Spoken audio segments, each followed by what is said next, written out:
भारत के प्रधानमंत्री की बात, जिन्होंने अपने रंग बिखेरे हुए हैं, जलवा किया हुआ है जापान में। जापान सीधे ये सभी वरिष्ठ महानुभाव मुझे बता रहे थे और बड़े आश्चर्य के साथ बता रहे थे कि हमारे इतने सालों में इतना बड़ा गैदरिंग पहली बार हुआ है। और मुझे कह रहे थे कि 4000 लोग अप्लाई किया था, लेकिन हमारे पास एकोमोडेशन पूरी नहीं होने के कारण आधे लोगों को हमें निराश करना पड़ा है। ये इस बात का संकेत है कि अब जैसे भारत लुक ईस्ट पॉलिसी लेकर के चल रहा है, वैसे जापान लुक एट इंडिया इस मूड में आगे बढ़ रहा है। जब वाजपेयी जी भारत के प्रधानमंत्री थे और एक्सेलेंसी मोदी जी यहां प्रधानमंत्री थे, तब से ये रिश्ता बड़ा सघन बना। मेरा भी सौभाग्य रहा, मैं पहले भी आया और मैंने हर बार देखा कि जापान जिस प्रकार की कार्य संस्कृति का आदी है, जापान जिस प्रकार के गवर्नेंस का आदी है, जापान जिस प्रकार से एफिशिएंसी और डिसिप्लिन को आत्मसात किया है, अगर उस एनवायरनमेंट को हम प्रोवाइड करते हैं तो जापान को भारत में भी अपनापन महसूस होगा। तब मैं गुजरात का मुख्यमंत्री था। 2007 में मैं यहां आया, जो बातें आपसे सीखा, समझा, देखी, उसको मैंने भली भांति वहां लागू किया था।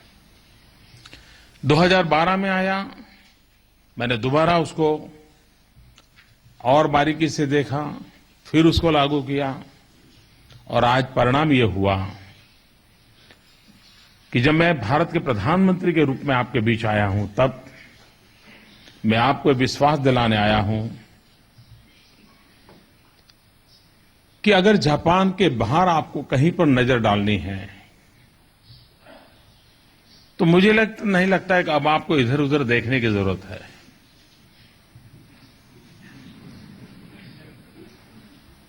अब एक ऐसी जगह है जो आपकी चिर परिचित है, सांस्कृतिक रूप से तो चिर परिचित है, लेकिन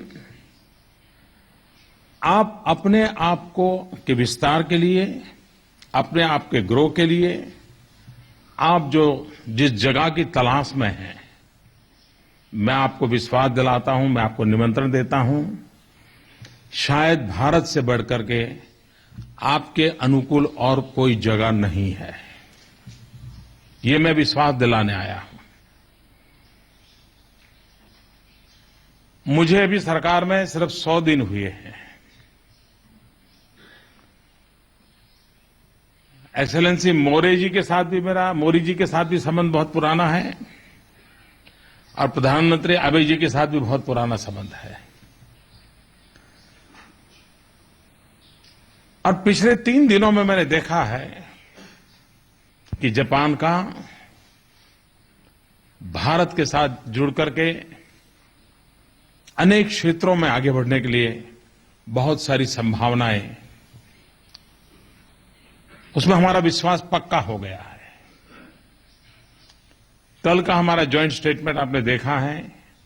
मैं समझता हूं किसी भी जापान के उद्योगकार के लिए भारत में आकर के कार्य प्रारंभ करना, इससे बड़ा स्ट्रांग कोई मैसेज नहीं हो सकता है। मेरी सरकार बनने के बाद मैंने एक विजन के रूप में लोगों के सामने रखा है, मेक इन इंडिया।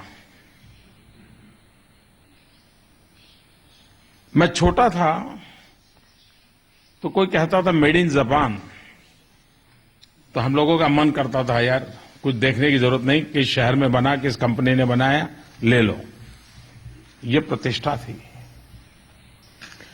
हम मेक इन इंडिया कह रहे हैं, इसका मतलब ये है कि हम एक ऐसा एनवायरनमेंट आपको देना चाहते हैं कि आपकी जो वैश्विक मांग है आपके प्रोडक्ट की, उस वैश्विक मांग को अगर पूरा करना है तो आज जापान जो कि हाई कॉस्ट मैन्युफैक्चरिंग की ओर चल पड़ा है,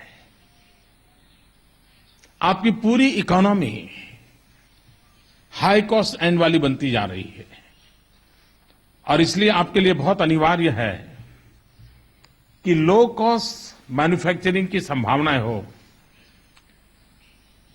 ईज ऑफ बिजनेस का वातावरण हो, skill quality man power available हो। तो मैं विश्वास से कहता हूं, जो 10 साल में मिरेकल आप जापान में रह करके आपकी कंपनी का करते हैं, आप वो मिरेकल 2 साल के भीतर भीतर हिंदुस्तान में कर सकते हैं। इतनी संभावनाओं का वो देश है। आप विश्व में अपने प्रोडक्ट को अगर पहुंचाना चाहते हैं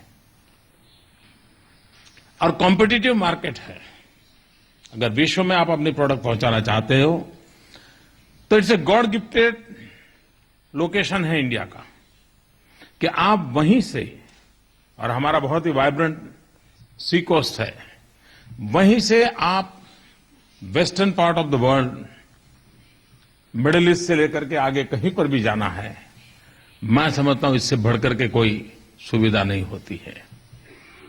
जब सुजुकी मारुति उद्योग के संबंध में मुझे मिलने आते थे तो मैंने उनको एक हिसाब समझाया था। मैंने कहा, आप गुड़गांव में कार बनाते हैं और फिर एक्सपोर्ट करते हैं तो समुद्र तट पर जाने में आपकी कार को 9,000 रुपया खर्च लगता है, लेकिन अगर समुद्री तट पर आप गाड़ी बनाओगे तो हर कार पे आपको 9,000 बच जाएगा। तो उन्होंने कहा, मुझे तो ये व्यापारी किसी ने सिखाया नहीं। और वो एक बात ऐसी थी कि उनको निर्णय करने में क्लिक कर गई। मैं मानता हूं कि ऐसी सुविधा आज वहां पर है। पिछले दिनों में हमने इतने महत्वपूर्ण निर्णय किए हैं, जैसे डिफेंस के सेक्टर में। एक समय था मेरे यहां इतने सारे रिस्ट्रिक्शन है डिफेंस इक्विपमेंट मैन्युफैक्चरिंग, यानी डिफेंस के लिए अगर हमें एक ट्रक चाहिए तो भी डिफेंस के रूल्स एंड रेगुलेशंस में रिस्ट्रिक्शन पड़े हुए थे। हमने इन 100 दिन के अंदर अंदर करीब 55% ऐसी चीजों को उस सारी कानूनी व्यवस्था से बाहर निकाल दिया और हमने कहा कि आइए, ये सब आप जैसे जनरल कोई भी चीज प्रोडक्ट करते हैं आप कर सकते हैं और डिफेंस उसको परचेज करेगा। हमारा बहुत बड़ा मार्केट विद इन इंडिया है और हम डिफेंस मैन्युफैक्चरिंग सेक्टर में अगर आप आते हैं तो मुझे विश्वास है कि आप न सिर्फ भारत की आवश्यकता है, विश्व के अनेक छोटे छोटे देश हैं जिनकी रिक्वायरमेंट को पूरा करने का मैन्युफैक्चरिंग काम आप हिंदुस्तान की धरती पर कर सकते हैं। आपको जानकर के हैरानी होगी, भारत की पहचान सॉफ्टवेयर में है। हमारे टैलेंट, हमारे नौजवान सॉफ्टवेयर के क्षेत्र में एक बहुत बड़ी पहचान बनाई है। आपने हार्डवेयर में अपनी ताकत बनाई है, लेकिन सॉफ्टवेयर हार्डवेयर के बिना अधूरा है, हार्डवेयर सॉफ्टवेयर के बिना अधूरा है, भारत जापान के बिना अधूरा है, जापान भारत के बिना अधूरा है। अगर हार्डवेयर इंडस्ट्री, भारत आपको निमंत्रण देता है, भारत के टैलेंट का सॉफ्टवेयर, आपकी बुद्धिमानी और मेहनत और बिजनेस एक्यूमेंट के कारण तैयार हुआ हार्डवेयर, अगर ये मेलजोल हो जाए, आप विश्व के अंदर एक बहुत बड़ा मिरेकल कर सकते हैं। और मैंने देखा है कि स्मॉल स्केल इंडस्ट्रीज का एक बड़ा नेटवर्क ऐसा है कि जो हार्डवेयर के दिशा में का, और भारत अकेला, आज भारत का अपना इंपोर्ट इतना है, हमारा आज सबसे बड़ा इंपोर्ट पेट्रोलियम और ऑयल सेक्टर का है, लेकिन हमारा एक अनुमान है कि 2020 में हमारा सबसे ज्यादा इंपोर्ट इलेक्ट्रॉनिक गुड्स का होने वाला है। आप कल्पना कर सकते हैं कितना बड़ा मार्केट है। क्या जापान का व्यापारी इंतजार करेगा क्या? इतना बड़ा मार्केट आपका इंतजार कर रहा है। अगर आपका वहां लो कॉस्ट मैन्युफैक्चरिंग होता है, आपको एफिशिएंट गवर्नेंस की अनुभूति होती है, मुझे विश्वास से कहता हूं कि आपके यहां स्थिति बदल जाएगी। आमतौर पर भारत की पहचान ये बन जाती है, भाई छोड़ो यार, वहां रेड टेप है, पता नहीं सरकारी कारोबार में कब गाड़ी चलेगी। मैं आपको विश्वास दिलाने आया हूं, आज भारत में रेड टेप नहीं, रेड कारपेट है। और ये रेड कारपेट आपका इंतजार कर रही है। हमने इतना ईज ऑफ बिजनेस के लिए इतने सारे नए रेगुलेशंस को लिबरल कर दिया है। और शायद विश्व में इतनी तेज गति से लिबरलाइज मूड में सारे हमारे पुराने रूल्स एंड रेगुलेशंस में परिवर्तन लाने का किसी एक सरकार ने काम किया हो तो आज हिंदुस्तान की सरकार है। और आखिरकार व्यापारी को, उद्योगकार को, इन्वेस्टर को एक सिक्योरिटी चाहिए, उसको एक प्रॉपर ग्रो करने के लिए एनवायरनमेंट चाहिए। आज भारत किसी को भी आकर के ग्रो करने के लिए, प्रॉपर एनवायरनमेंट के लिए बहुत तेज गति से आगे चल रहा है। जहां तक इंफ्रास्ट्रक्चर का सवाल है, अब कभी जो भी आज भारत में हमारे साथ काम करते हैं और जिन्होंने गुजरात में मेरे साथ काम किया है, यहाँ कई उद्योगकार हैं जो उन्होंने मेरे साथ काम किया है, जिस गति से हम इंफ्रास्ट्रक्चर को प्रोवाइड करने के लिए व्यवस्थाएं करते हैं, जिस गति से हम निर्णय करते हैं, मैं नहीं मानता हूं कि आज किसी भी उद्योगकार को उसके लिए कोई कठिनाई हो सकती है। आप कल्पना कर सकते हैं, हिंदुस्तान के आज 50 से अधिक छोटे शहर ऐसे हैं कि जो मेट्रो रेल के लिए कतार में खड़े हैं। 50 शहरों में मेट्रो ट्रेन लगना, यानी इस फील्ड में काम करने वाले लोगों के लिए किसी एक देश में इतना बड़ा बिजनेस कभी सोचा है आपने? इतना बड़ा बिजनेस अवेलेबल है, आप कितना सारा काम वहां पर कर सकते हैं। कोई ऐसा क्षेत्र नहीं है। और खास करके हम एसएमईज को प्रोत्साहन देना चाहते हैं, स्मॉल स्केल इंडस्ट्रीज को हम इनवाइट करना चाहते हैं, ताकि जॉब क्रिएशन भी हो, मास स्केल पर प्रोडक्शन भी हो और एक ऐसी कंपटीशन हेल्दी हो जिसके कारण क्वालिटी प्रोडक्शन पर बल मिले। और इसलिए मैं आप सबसे आग्रह करने आया हूं कि आप आइए,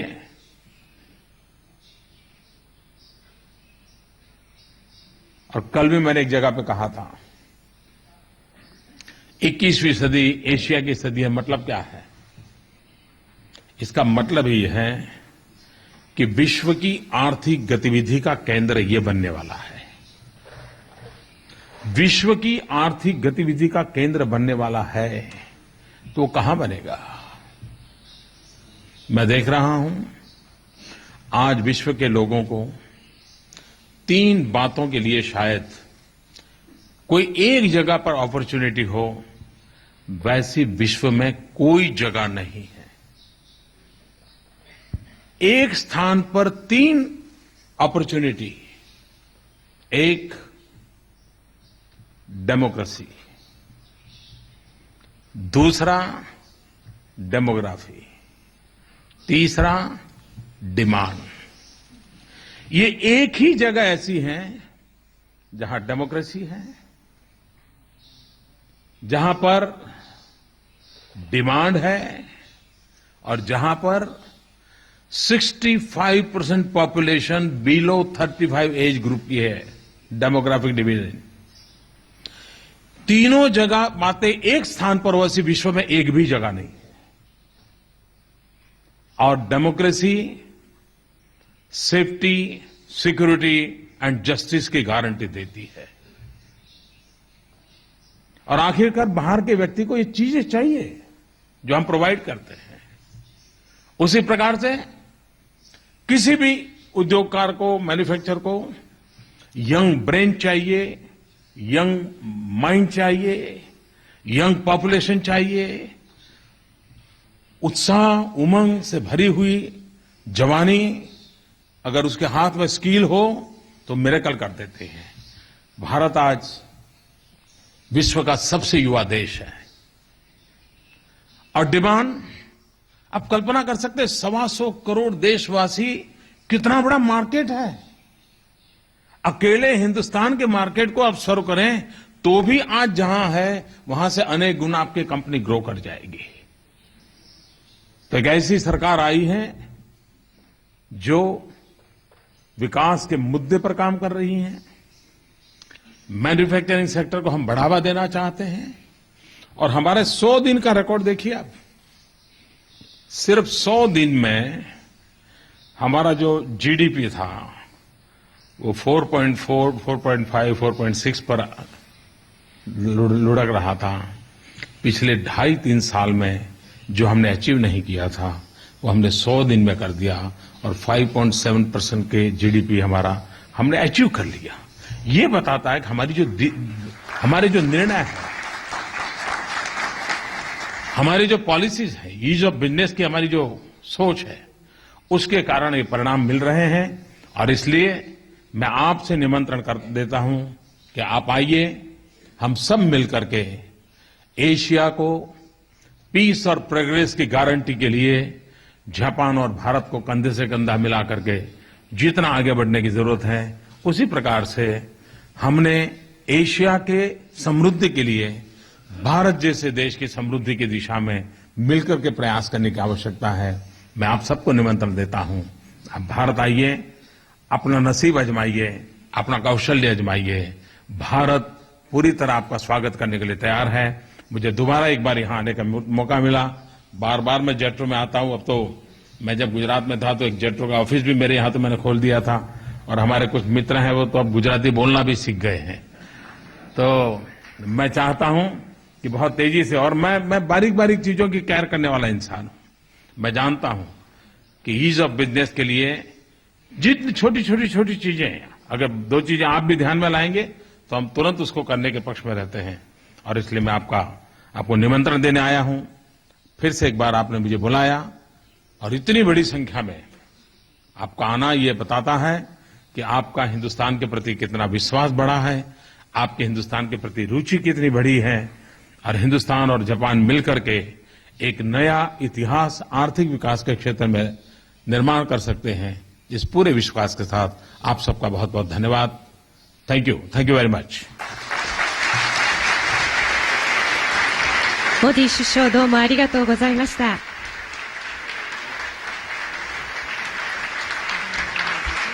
さてここからですけれども事前に जापानी उद्योगपतियों को संबोधित कर रहे थे प्रधानमंत्री नरेंद्र मोदी। भारत की नीति लुक ईस्ट है।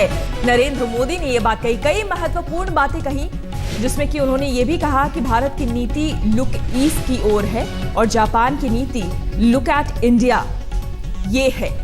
साथ ही उन्होंने भारत को कहा कि भारत आपका पूरी तरह से स्वागत करने को तैयार है। आप अपना मन बनाएं और भारत आए। केवल भारत की ओर आप देख सकते हैं, जापान को कहीं और देखने की जरूरत नहीं है। निवेश का इतना मौका है, इतना अच्छा मौका है। भारत में पूरा बाजार है आपके लिए। जो युवा पीढ़ी है वो आपके लिए उपलब्ध है। मेक इन इंडिया का विजन लेकर आया हूं, ये कहा प्रधानमंत्री नरेंद्र मोदी ने। तो अपने विजन को साफ तौर पर वहां उद्योगपतियों के बीच बताया। जापान 2 साल में कर सकता है चमत्कार। सुजुकी को दिया था बिजनेस मंत्र, ये कहा नरेंद्र मोदी ने। गुजरात में कार बनाने पर 9,000 की बचत हुई। सुजुकी भी मेरी बात माने, ये कहा नरेंद्र मोदी ने उद्योगपतियों से बातचीत में। और साथ ही भारत किस तरह से एक बड़ा मार्केट जापान के लिए हो सकता है ये बताया। भारत में रेड टैप नहीं बल्कि रेड कारपेट है। तो पूरी तरह से एक तरह से आप कह सकते हैं कि कन्विंस करने की कोशिश की वहां के उद्योगपतियों को और ये बात समझाने की कोशिश की कि भारत कितना बड़ा मार्केट हो सकता है जापान के लिए, वहां के उद्योगपतियों के लिए। उन्होंने कहा कि भारत के 50 शहर मेट्रो के लिए कतार में हैं। तो आप समझ सकते हैं कि यहाँ काम करना कितना आपके लिए दिलचस्प हो सकता है, क्योंकि बहुत काम है करने को। व्यापार के लिए अपार संभावनाएं हैं भारत में। 3D के लिए भारत मशहूर है, ये कहा उन्होंने। सॉफ्टवेयर के लिए भारत जाना जाता है तो हार्डवेयर के लिए जापान। भारत और जापान एक दूसरे के बिना अधूरे हैं, ये कहा प्रधानमंत्री ने। साथ ही उन्होंने कहा कि निवेश के लिए हमने नीतियों में बदलाव भी किया है। अब भारत में रेड टैप नहीं बल्कि रेड कारपेट है। हम सॉफ्टवेयर, जापान हार्डवेयर है, ये कहा नरेंद्र मोदी ने। और साथ ही साथ इसी के जरिए ये समझाने की कोशिश की उद्योगपतियों को, जापान के उद्योगपतियों को, कि कितना बड़ा मार्केट है भारत जापान के लिए। वहां के पूंजीपति यहां आ सकते हैं और कारोबार बड़े आराम से कर सकते हैं।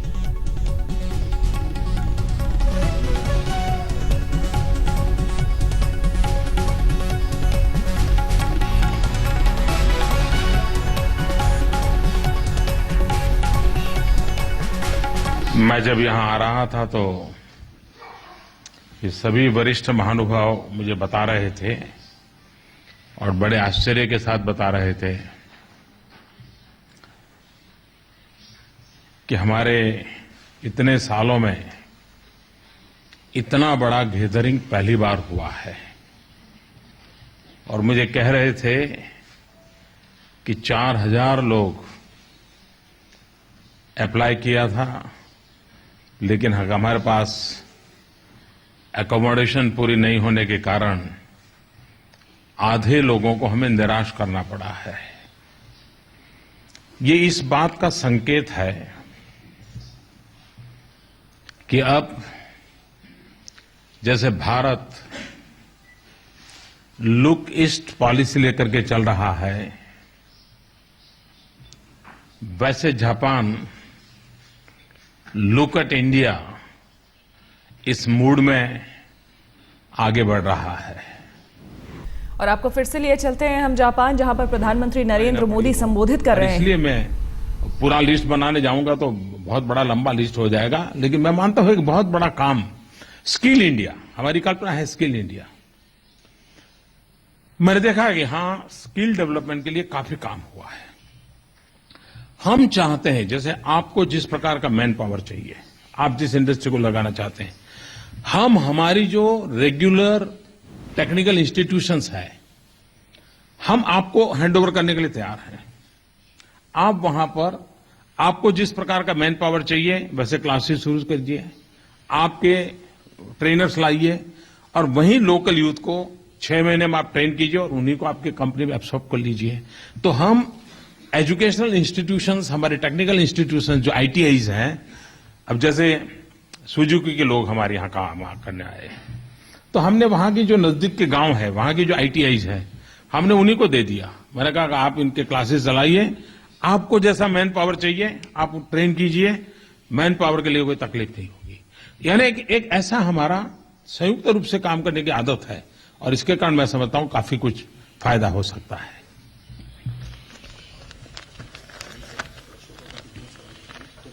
たくさんの質問にたくさんお答えいただきましてありがとうございました。モディ首相はあまりお時間がありませんので、一つ大事な質問をしたいと思います。経済の質問です。世界で動いている経済のトレンドです。私は世界に2つのトレンドが今起きていると思います。一つはグローバリゼーション、そしてもう一つはナショナリズムです。ナショナルアイデンティティと言ってもいいかもしれません。この矛盾するかもしれない2つをどうバランスを取っていかれるのか。モディさんは圧倒的な支持で首相になりました。有権者8億人、投票率 67%、世界最大の民主主義の選挙です。そこで生まれた次世代新しいリーダーのモディさんは一体その2つのバランスをどう取っていかれるのか。インドは多様な国です。この多様性は強みなのでしょうか、あるいは克服しなければいけない弱みなのでしょうか。この辺のお考えを聞きたいと思います。मैं समझता हूं कि उन्होंने इतने सवाल पूछे हैं कि यहाँ की यूनिवर्सिटी के एक एक विद्यार्थी को पीएचडी करना पड़े। एक सवाल उनका यह है कि नेशनलिज्म एंड ग्लोबलाइजेशन के बीच कॉन्ट्राडिक्शन है क्या।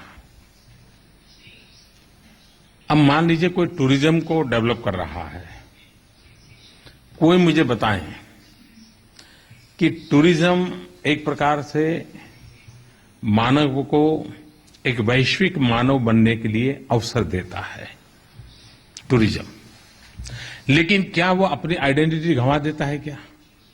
कभी नहीं गंवाता है। और इसलिए मैं इसको एक प्रकार से एक्सपांशन मानता हूं, मैं कॉन्ट्रडिक्शन नहीं मानता हूं। एक मानव का विश्व मानव बनने की दिशा की एक प्रक्रिया मानता हूं। कॉन्ट्रडिक्शन तो तब होता है कि जब व्यक्ति अपने नेशनलिज्म के ईगो को लेकर के दुनिया को नकारता है, दुनिया के सामने संघर्ष का मूड बनाता है, तब जाकर के संकट पैदा करता है। जो दुनिया को अपनी मानने की कोशिश करता है, संवाद को बढ़ावा देता है, वहां संघर्ष की कभी संभावना नहीं होती है। और इसलिए एक ऐसा मैनिफेस्टेशन है, और मैं मानता हूं इसको हमने बल देना चाहिए। और मैं जिस परंपरा से आया हूं और जिस सांस्कृतिक विरासत का जापान को भी लाभ मिला है, अगर बुद्ध को हम देखें तो बुद्ध एक नेशन को रिप्रेजेंट करते थे, लेकिन ग्लोबल इन्फ्लुएंस के लिए वो सफल हुए। न कभी उनके नेशनल कैरेक्टर को कॉन्फ्लिक्ट आया, न उनके ग्लोबल इन्फ्लुएंस को कॉन्ट्राडिक्शन हुआ। और आज अपनापन जापान के साथ मैं भी महसूस करता हूं, जापान भी भारत के साथ अपनापन महसूस करता है। और हम उस सांस्कृतिक विरासत के धनी हैं जहां पर सारे ब्रह्मांड को परिवार मानने की कल्पना है। हम इस विचार के लोग, हम जय जगत कहने वाले लोग हैं, हम वसुधैव कुटुंबकम अपनी बात बताने वाले लोग। दुनिया में आज टेक्नोलॉजी के द्वारा ये कहा जा रहा है कि इट्स अ ग्लोबल विलेज, ये शब्द प्रयोग हो रहा है। लेकिन मैं जिस परंपरा से आया हूं, जहां वेद काल में वसुधैव कुटुंबकम, पूरा विश्व एक परिवार है, उस फिलॉसफी को लेकर के हम बड़े हैं। और इसलिए मेरे लिए नेशनलिज्म और अपनी राष्ट्रभक्ति, पैट्रियोटिज्म, इसका मैनिफेस्टेशन है पूरे विश्व को अपने बाहुपास पे लेने का। There is no contradiction at all. モディ首相、明快なお答えありがとうございました。モディ首相どうもありがとうございました。मैं आपका बहुत आभारी हूं, क्योंकि मेरी पसंद के कुछ सवाल थे। मैं इस पर घंटों बोल सकता हूं, लेकिन समय की सीमा है। लेकिन फिर भी आखिरकार मेरा विषय तो इतना ही है, बाकी वैश्विक परिवेश की चर्चाएं जो होती रहे।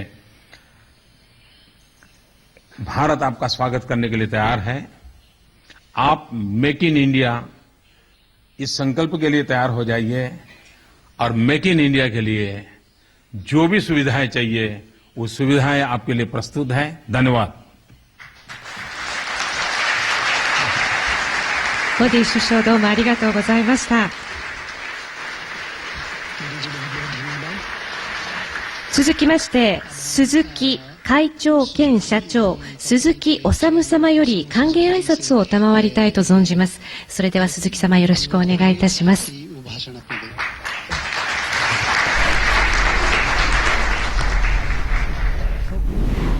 तो मेक इन इंडिया के लिए जो भी सुविधाएं चाहिए वो आपको मिलेगी, ये कहा है प्रधानमंत्री नरेंद्र मोदी ने। जापान के उद्योगपतियों से एक बड़ा बाजार बताया है पूरे विश्व के सामने। एक तरह से भारत को अब देखना होगा कि कितनी उपलब्धियां मिलती हैं इसमें।